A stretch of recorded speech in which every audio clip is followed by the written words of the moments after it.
Hello and welcome to another episode of Cooking Technique Tuesday. Today we are making another recipe from the Cooking 101 cookbook. And we are doing a sheet pan miso salmon with veggies. So I've got my salmon already cut and ready to go. We've got miso, we've got sesame oil, a little bit of honey, a little bit of rice vinegar. I've got broccoli, bok choy, and in here I've got a little bit more sesame oil, and the recipe called for canola oil. I'm using grapeseed because that's what I have.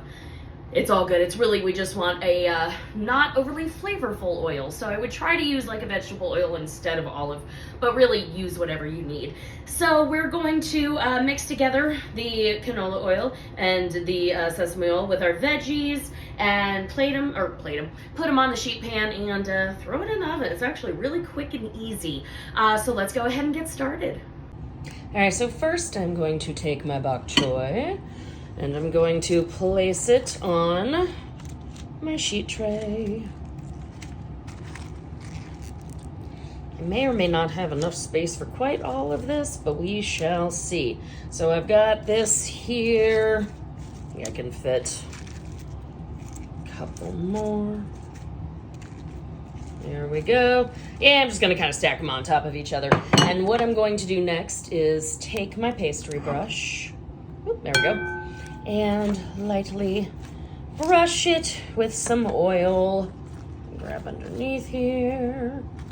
And the rest of the oil that is in the bowl, I'm actually going to mix our broccoli with. So there we go. What I'm gonna do, take this, dump it on there.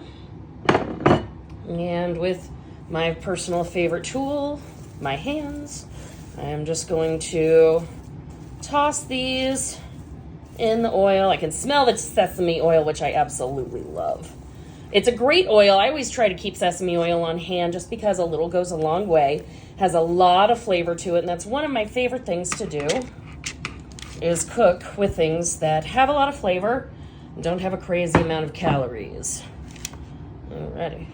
Oop, there we go. I'm gonna put a few just around the corner. There we go. So got my bok choy, got my broccoli. So I'm gonna go ahead and make a little space here and we're gonna make our sauce next.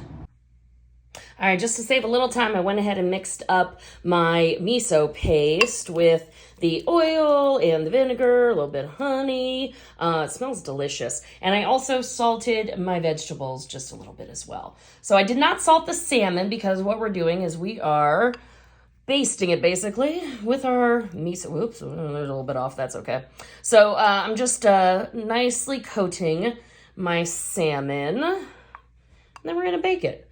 This is actually quite easy. I bought the broccoli florets already cut up, so I did not have to do that. All I had to do really was cut the bok choy in half. And as you can see, this is quick and easy. I've got a little bit left. I'm gonna go ahead and put the rest on, but you get the drift. I'm gonna go ahead and throw this in the oven and I'll see you when it's done. Welcome back. So my salmon is done, my veggies are done, and it smells absolutely delicious. So I'm gonna go ahead and plate. I want it to look nice and pretty, so I'm gonna grab a couple of these to kind of fan out. Lovely, lovely bok choy. And some nice roasted broccoli. I'm using my fish spatula just because I like the way it feels. It's nice and thin. So I always love using this when, especially when I'm using, or when I'm cooking fish. There we go. Alrighty. And then what I'm gonna do is I'm gonna take, looks so good. Oh my goodness. Super excited for this. This is my dinner tonight. And I'm gonna put just a few scallions on top. Oop, there we go. Look at that. Looks absolutely delicious. I'm gonna go eat this off camera because like I just mentioned, this is my dinner. It smells delicious and it really was so quick and easy. So, miso salmon with veggies, easy sheet pan recipe from the Cooking 101 cookbook. And remember, feel free to use my code LaurenD10 at checkout in the online shop if you end up wanting this cookbook or anything else. But enjoy. Let me know if you make it.